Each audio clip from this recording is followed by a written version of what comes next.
I call the Shadow Foreign Secretary, who will have up to 6.5 minutes for her contribution. Chief Speaker, I thank the Foreign Secretary for advance sight of his statement today, and I also express my sympathy for the people of Afghanistan who are suffering from last night's major earthquake. Madam Deputy Speaker, when it comes to the Middle East, since this House last met, this awful conflict continues to see lives lost with such intolerable suffering. Hamas continues to refuse the release of all remaining hostages, despite the best efforts of those trying to broker peace. The hostages are now approaching 700 days in captivity, and the whole House will have been sickened by the harrowing clip of emaciated hostage FVR David released by Hamas over the summer. The humanitarian situation in Gaza is dire, and we are all familiar with the reports that we have seen on a daily basis on our news channels. The inhumane suffering, the recent airstrikes, and the inability to provide food for civilians simply cannot go on. We all want an urgent and sustainable end to this conflict, the release of the hostages from terrorist captivity, and to see aid for the people of Gaza. There are key questions for the British government to answer. The British government is in a position to help influence these outcomes, but is it actually leveraging its ability to fully do so? The government's frequent statements have so far not moved the dial closer to a sustainable end to this conflict. And as the Foreign Secretary himself has said, we are not in any position whatsoever to see any alleviation of this horrendous situation. Diplomacy is about putting in the hard yards to find solutions and not just giving statements. So I do want to ask the government on 3 specific points today. Is the government taking any new specific action to tighten the screws on Hamas, to pile more pressure on them to release the hostages? Should we expect more measures to further degrade Hamas's ability to finance their campaign of terror? And why is the government not leading on international efforts to produce a credible plan to exactly do this, with an agreement from all the key regional partners and players with an interest in peace to see Hamas leave Gaza? Secondly, can the Foreign Secretary update the House on precisely where we stand, what Britain is contributing to the efforts by the UN and to our regional allies to broker the release of hostages and to an end of the conflict? Are we intimately involved, and are we sending in the UK expertise to help? Because we do have great expertise when it comes to brokering these types of negotiations. Third, while we note his announcement on the support for women and girls yesterday, the government has yet to make essential breakthroughs on aid. Ministers obviously need to work around the clock with everyone, all our partners, including with the Israelis and multinational institutions, to unblock the situation by coming up with practical solutions, even new solutions, that all sides can focus on when it comes to getting medical and food aid into Gaza. That does have to provide a significant increase in food and medical supplies to reach civilians, while addressing Israeli concerns about aid diversions, because those concerns are constant. Is the UK working with the multilateral bodies to try and mediate the divisions and the breakdowns of trust that have emerged with the government of Israel? Is the Foreign Secretary considering schemes similar to those that we implemented previously by the Conservative government, such as floating piers, and working with the US and Cyprus to put in place off the coast of Gaza to get aid in? We need practical and pragmatic solutions when it comes to getting food and medical supplies into innocent civilians in Gaza. On Labour's decision to recognise a Palestinian state, the government announced this huge shift in British policy just days after the House went into recess. We all support a two-state solution that guarantees security for both Israelis and Palestinians. But the Foreign Secretary must also know that recognising a Palestinian state in September will not secure the lasting peace we all want to see. Recognition is only meaningful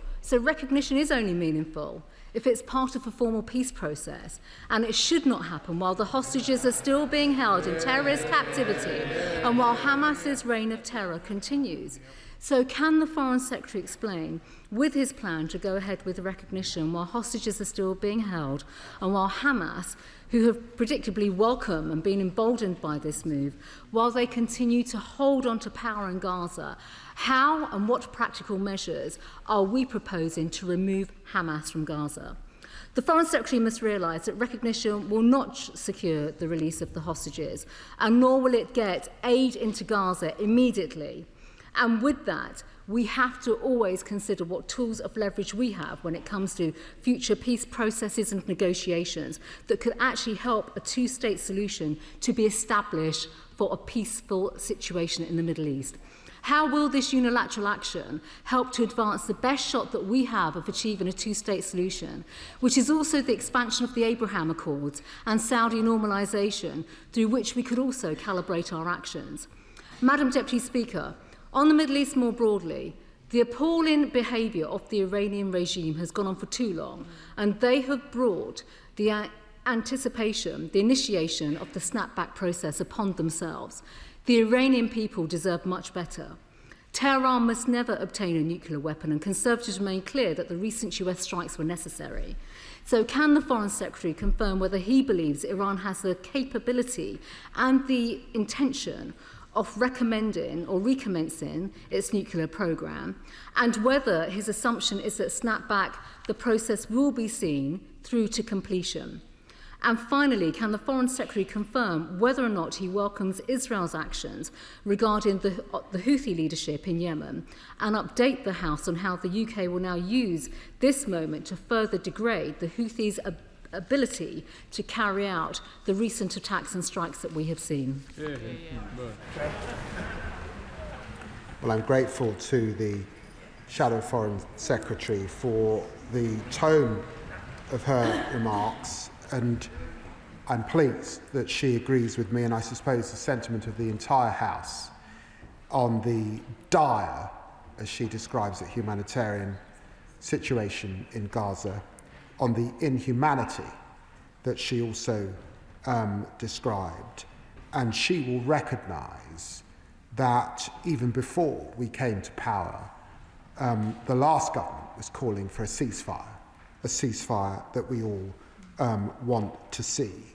She asks what the government is doing in relation to Hamas.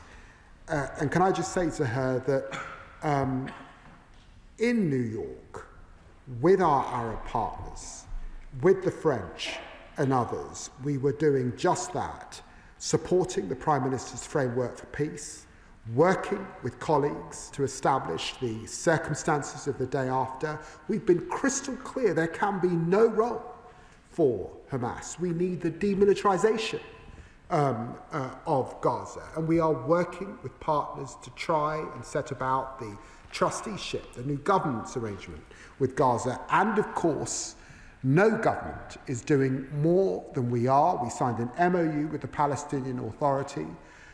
We're working with them on reform in a deliberate, day-to-day action, because there must be a role subsequently for the Palestinian Authority.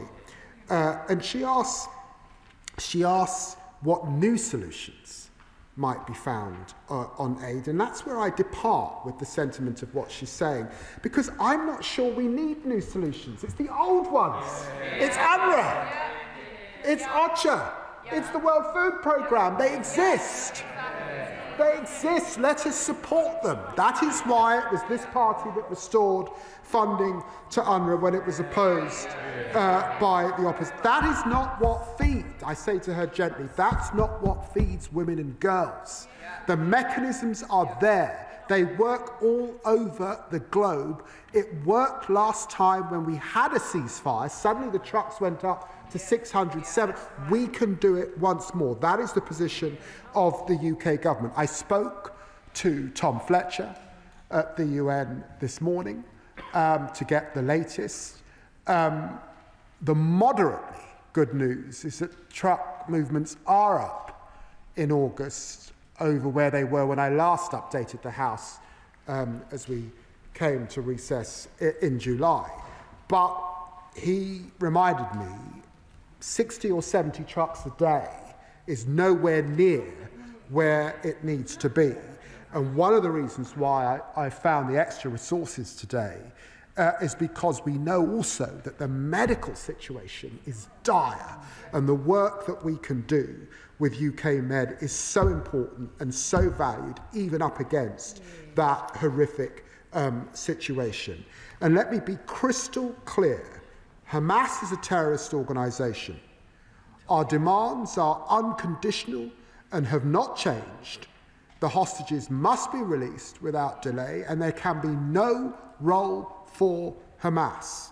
But equally, she will have seen the situation in the West Bank. She didn't comment in her remarks on the E1 development, running a coach and horses through 2 states.